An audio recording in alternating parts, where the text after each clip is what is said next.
पुरी उत्तरणा मठसाही गाँव में गोष्ठी संघर्ष पोखरी दल सफा को नहीं उभय गोष्ठी मध्य गंडगोल सह टेकापथर माड़े 6 जन आहत होती 8 जन को चंदनपुर पुलिस अटक रखी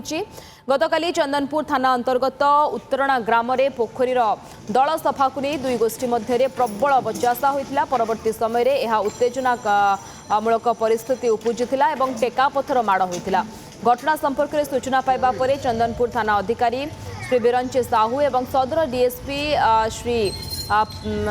मानस रंजन बारिक तुरंत घटनास्थल में पहुंची परिस्थिति नियंत्रण करथिले। ए घटना उभय पक्षर मोट 6 जन आहत होती आहत मानक चिकित्सा पुरी बड़ मेडिकल को पठा जाइछि। घटना संपृक्ति थिबा संदेह रे उभय पक्षर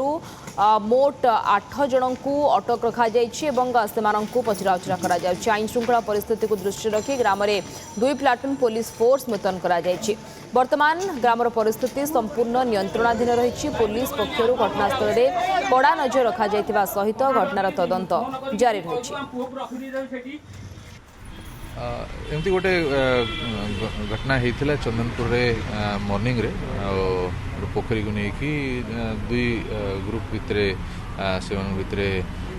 उत्तेजना होता परंतु इमिडिएटली चंदनपुर आईसी एसडीपीओ सदर आमर जो फोर्स सेठी पहुँची कि सिचुएशन को कंट्रोल करिसेंती वर्तमान एक्शन करा जाउछि जो माने भी पछरे दोषी अच्छा समस्त कार्यानुष्ठान ग्रहण करा।